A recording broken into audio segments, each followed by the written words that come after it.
Okay, year sevens. The next thing I'm going to show you how to do is how we're going to make our eyes. And the eyes of your sea creature are one of the most key elements to giving your sea creature character. So what I'm going to suggest you do, you take your piece of card, you fold it, you'll see why shortly in a minute. So folding that piece of card, and then if you've got round eyes for your creature, you find something suitable that is round. You then want to draw around it. So press down hard on the object. I tend to find if you've got normal size glue sticks at home, like the ones we use at school, they're quite a good size. I don't actually have one in my studio. God, I've just done a terrible job of drawing around that. So just to show you, sometimes it can be quite tricky, even when you are an adult. Right, let's take that away and have a look. Okay, not that happy with that. I'm going to have another go. I'm actually going to what I need to do is stand up over the top of it because it's much easier to do than sitting down. So, drawing, I'm now standing, looking over the top. That's a bit better. So I'm going to draw all the way round. Okay. Now, bearing in mind that I have folded my piece of paper in half, very clever, what I'm going to do, first of all, is just make this whole area a bit smaller because it's much easier to cut from. Then I'm going to, oops, I've knocked the camera, cut round my design. This is for actually the big-eyed cute fish design that I've made.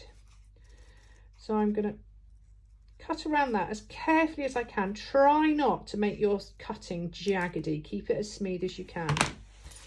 Now, when I take that away, I have two eyes exactly the same size. So clever. Now, what I then want to do, so this is best to do on another piece of paper. Don't do this on a kitchen table or on your desk, is I'm now going to edge my eyes with a Sharpie or a permanent marker.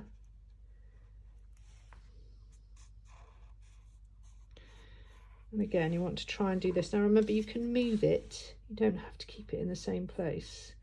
So I'm trying to be careful not to nudge the camera because it bounces on its gooseneck thing.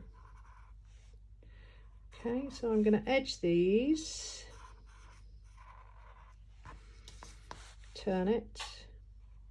If you don't have a Sharpie, then like a black biro or a felt tip or anything like that will do, or even a pencil if you don't have, but pens are ideal. So that's that. Now what I want to do is add an inner circle, because if you look at fish eyes, that's what they have, and then I'm going to add a light reflection. Now, it's very important that your two eyes are matching, otherwise your fish is going to look like it's been hit over the head by something and is seeing stars.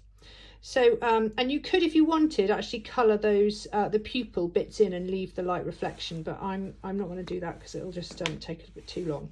So once I've done that, what I'm then going to do, gosh, I've got so many bits of card, just going to check that I'm happy with those eyes. Now look at that creature come to life once you put the eyes on. Fantastic. So I want to make these eyes look a bit more three-dimensional. So what I'm going to actually get you to do now is make some concertina springs. So I've chosen, I've made two strips that are identical length and width. Can you see that? So you might, that does take a bit of time to do. I did actually use a knife. You don't have to use two different bits of colour, but I'm using colour so it will hopefully be nice and easy for you to see. So you start by placing one on top of the other, making like a giant L shape. Can you see that? Some of you may have done this before and you might be experts, and others of you might not have done this before. I'm going to show you very nice and slowly what to do, and then of course you can replay if you're not sure. So what the yellow one is underneath, the blue one is over the top. So holding it without turning it and keeping it nice and square on, I'm going to fold the yellow piece of paper up and over. And now the blue piece of paper's on the bottom. I've got a backwards L now. So now I'm going to fold the blue piece of paper up and over, and I'm going to press nice and firmly just to make a nice solid crease. Now the yellow one's at the bottom.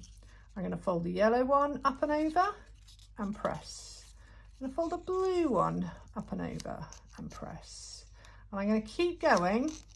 So I'm not turning it over, I'm just keeping it facing in the same direction, and I'm just lifting as I go the one that's underneath up and over. So if you can just remember, the one that's underneath up and over, press. The one that's underneath up and over and press. This is going to make a really big concertina spring, which I will show you also how we can make that slightly smaller. So I'm going to keep going. Oh, look, that's getting a little bit not square. Keep going until I have a little concertina spring. Can you see that? That's a spring. What I'm going to do with my scissors is just neaten that bit up, because that's a little bit annoying. Now what you would do is the ends, can you see where there is a single bit of paper and a single bit of paper? I actually need to glue those together, and then it makes the concertina spring nice and strong. So I'm going to get my glue stick, which is a little bit old and a bit small, never mind. I don't know if you can see here, so I'm going to put a little bit of glue there and press that over. And then I'm going to put a little bit of glue there and press that over. Then I'm going to turn it over, and I'm going to do the same on this side. So you can see where the bits are at the bottom. So I know that I don't want yellow on yellow. So when I'm doing this, I know that I've glued that and I need to put the blue bit over.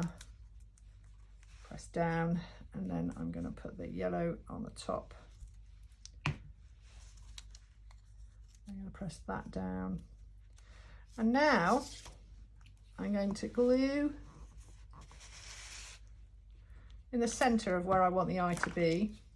And the concertina spring, this is quite important, the concertina spring needs to be smaller, the actual size of it that way round, than the actual eye, because we don't want to see the eye, the concertina spring sticking out from the eye.